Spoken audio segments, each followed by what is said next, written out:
फरवरी के आखिरी हफ्ते में शुरू हुआ अमेरिका और ईरान का संघर्ष अभी भी अपने अंजाम पर नहीं पहुंचा है। इसकी वजह से होर्मुज स्ट्रेट से सप्लाई 95% तक कम हो गई है। जहाज अटके पड़े हैं। जहां पहले करीब 120 जहाज रोज होर्मुज को पार करते थे, वहां अब केवल 4-5 जहाज ही से पार कर रहे हैं।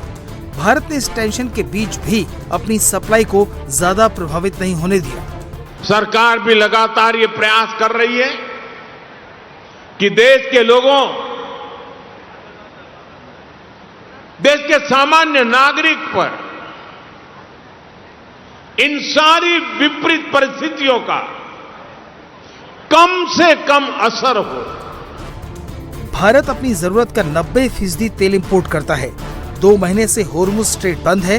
क्रूड की कीमत करीब 50% बढ़ चुकी है। कतर पर ईरान के हमले की वजह से LNG की सप्लाई ठप है।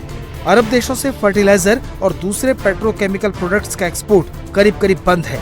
इसलिए इन सब चीजों के दाम दुनिया भर में बढ़ रहे हैं।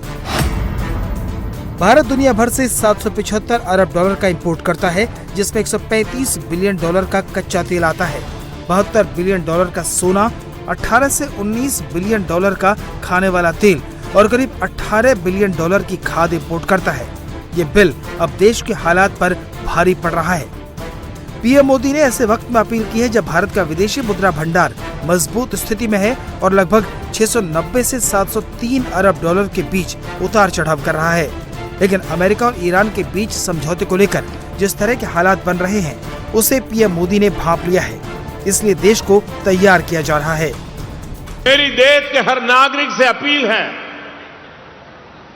जहां संभव हो पेट्रोल डीजल का उपयोग कम करें। मेट्रो का उपयोग करें, इलेक्ट्रिक बस और पब्लिक ट्रांसपोर्ट का अधिक इस्तेमाल करें। यह जरूरी है कि सरकारी और प्राइवेट दोनों ही दफ्तरों में वर्चुअल मीटिंग्स और वर्क फ्रॉम होम को प्राथमिकता दी जाए।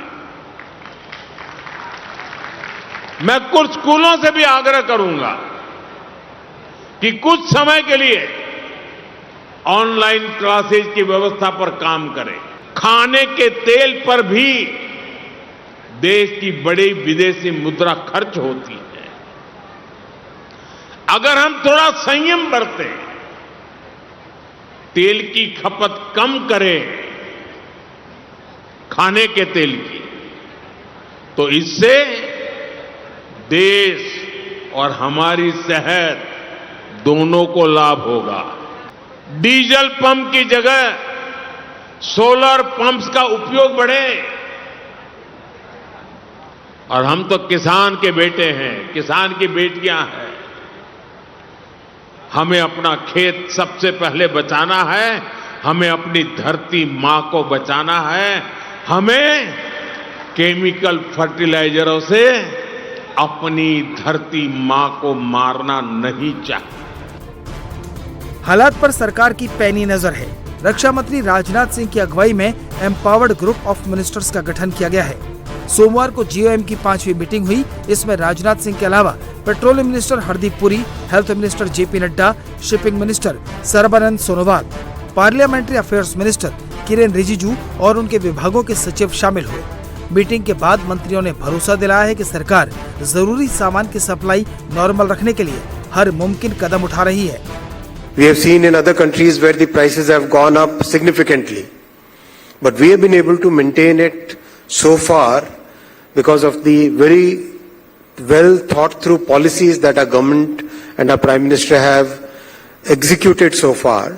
But since the war is now still going on, and yesterday's developments we all know that truce is still far away, looking kind of difficult. So that's why it's very important that we as citizens also play our role in this entire effort. प्रधानमंत्री ने विदेशी मुद्रा बचाने के लिए आम जनता से appeal की तो विरोधी दलों ने मोदी पर हमला बोल दिया। कांग्रेस, समाजवादी पार्टी, आम आदमी पार्टी और RJD से लेकर ममता बनर्जी की पार्टी तक लगभग सभी विपक्षी दलों ने सरकार को घेरना शुरू कर दिया है।